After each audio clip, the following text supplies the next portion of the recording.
আসসালামু আলাইকুম সম্মানিত দর্শক মণ্ডলী, মামাভাগ্নে এগ্রিকালচার ইউটিউব চ্যানেলের পক্ষ থেকে আমি গোলাম রব্বানী আপনাদের সাথে আছি। তো আজকের ভিডিওটার টাইটেল এবং থাম্বনেল দেখে আপনারা সকলে বুঝতে পারছেন যে আজকের ভিডিওটা কি নিয়ে হতে চলেছে। তো বর্তমান কিন্তু বোরো ধান রোপণের একটা সঠিক সময় বা ইরি ধান রোপণের একটা সঠিক সময়, বা যারা চাষ করতেছে অলরেডি তারা কিন্তু অনেক বিষয়ে আমরা অবগত নেই, যেগুলো বিষয় নিয়ে আজকের ফুল ভিডিওতে আলাপ আলোচনা করব। তো মূলত ধান রোপণের কিন্তু 5 থেকে 7 দিনের মধ্যেই কিছু পরিচর্যা আছে যেইগুলো নিয়ে আজকের ভিডিওতে আলাপ আলোচনা করব। সো গাইস, ধান রোপণের কিন্তু 5 থেকে 7 দিনের মধ্যে প্রথম যে স্টেপটা আমরা ফলো করি সেটা হচ্ছে যে আমরা কিন্তু আগাছানাশক একটা স্প্রে করে থাকি বা সারের সঙ্গে মিশ্রিতভাবে জমিতে ছিটাই দিই। তো প্রথমত কথা হচ্ছে, আলু এবং সরিষা যে সকল জমিতে চাষ করা হয় সে সকল জমির জন্য কিন্তু সার ব্যবস্থাপনা একরকম, এবং যেগুলা শুধুমাত্র ধান চাষ করা হয়, ধান রোপণ করে ধান কাটার পর জমিটা ওইভাবে ফালাই রাখা হয়, আবার ধান চাষ করা হয়, সে সকল জমির ক্ষেত্রে কিন্তু সার ব্যবস্থাপনা একরকম, এবং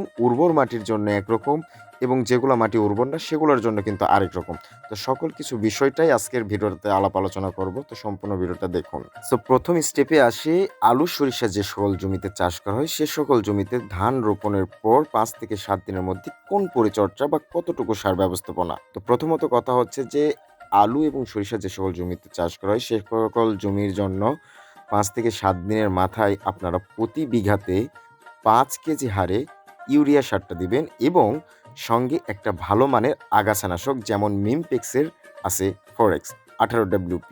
তো এই জাতীয় ভালো মানের আগাছানাশকটা ব্যবহার করবেন। তো এখন আসি, যে সকল মাটিতে আলু সরিষা চাষ হয় না এবং শুধুমাত্র জমিটা ফালাই রাখা হয়েছে ধান চাষের জন্য, এবং যে সকল মাটি খুব একটা ভালো উর্বর না, সেক্ষেত্রে আপনি 7 থেকে 10 কেজি পর্যন্ত প্রতি বিঘাতে 29 শতকে বিঘাতে আপনি ইউরিয়া সারটা ব্যবহার করবেন ধান রোপণের 5 থেকে 7 দিনের মধ্যে আগাছানাশকের সঙ্গে। সো গাইস, আশা করতেছি আপনারা সকলে বুঝতে পারছেন যে জমি ভেদে কিভাবে ধান রোপণের পর 5 থেকে 7 দিনের মধ্যে যে পরিচর্যা বা আগাছানাশক দিতে হয় সেটার সঙ্গে কতটুকু ইউরিয়া সার মিশ্রণ করে দিতে হয়, বা প্রথম চাপান সারে কি কি সার দিতে হয়। আমাদের এদিকে প্রথম চাপান সারে এটাই দিতে হয় যে শুধুমাত্র ইউরিয়া সারটা, কারণ ধান এখনো খাবার সেইভাবে খেতে শুরু করে নাই, ধানের শিকড়টা সেভাবে মাটিতে মেশে নাই বা লাগে নাই।